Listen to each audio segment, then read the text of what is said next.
Dumelang Absheni Ralocha Sanwanani Muleni.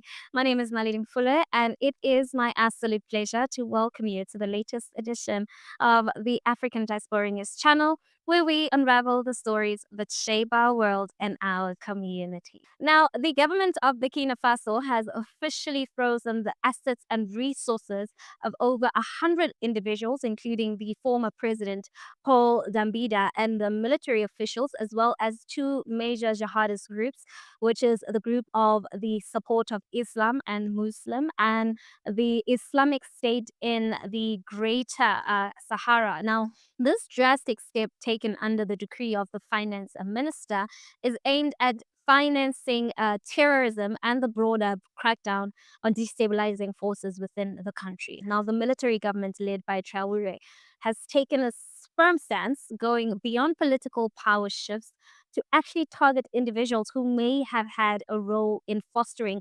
terrorism, either through direct support or indirect complicity. Now, in a recent high-stakes operation, Burkina Faso's defense and security forces uncovered and thwarted a destabilization plot valued at an astonishing 5 billion CFA francs. The scheme, designed to create chaos and undermine the government, involved paying soldiers an enormous sum in exchange for actions aimed at destabilizing the country.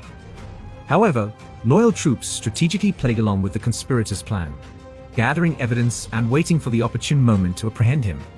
Security forces finally cornered the suspect, catching him with suitcases packed with banknotes.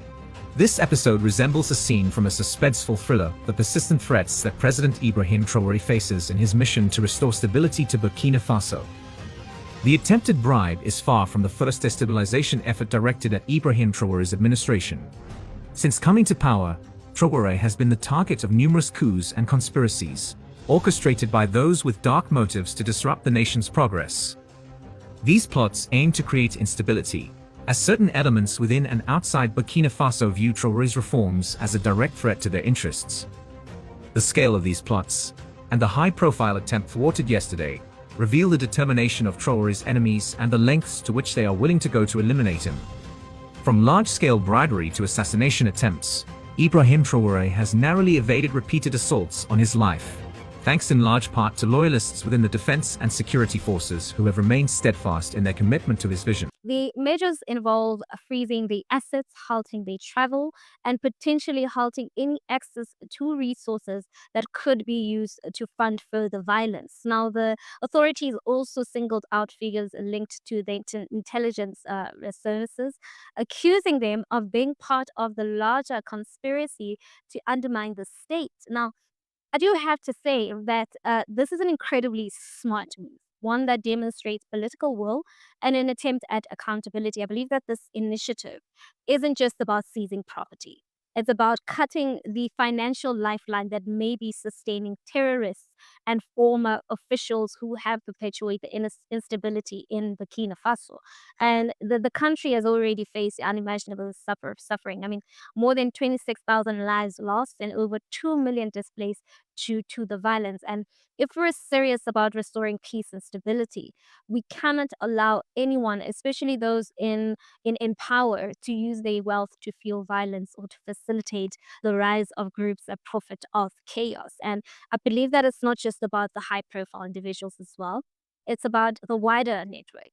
Those who may have indirectly or directly financed terrorism, whether through military connections, corporate interests, or political ties, the decision to freeze the assets of individuals linked to criminal activity can send a strong message that terrorism will not be tolerated at any level.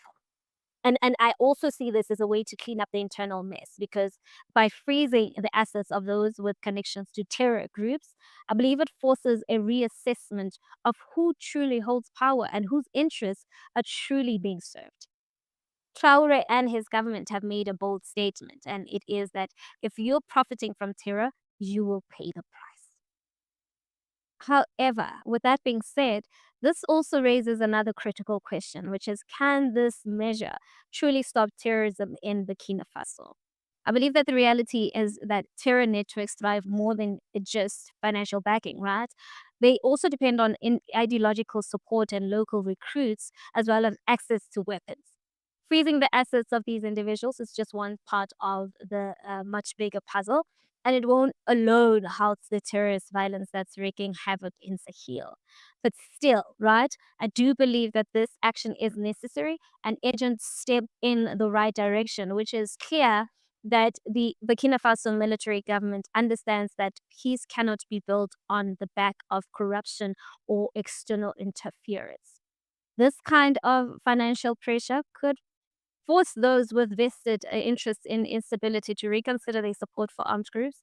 But I am optimistic about this move. I think that Burkina Faso is a country caught in a deadly cycle, but this action here actually demonstrates that there is still room for accountability and that governments can take meaningful steps towards stopping terrorism at its financial roots, and it sends a strong message that no one, no matter their position or power, will be allowed to profit from bloodshed. Now, as Africans, I think that we need to stand with nations like Burkina Faso that are taking the fight against terrorism seriously. What are your thoughts in regards to this? Please, let's continue the conversation in the comments section. And while you're at it, don't forget to give this video a thumbs up. That's it from me. Till we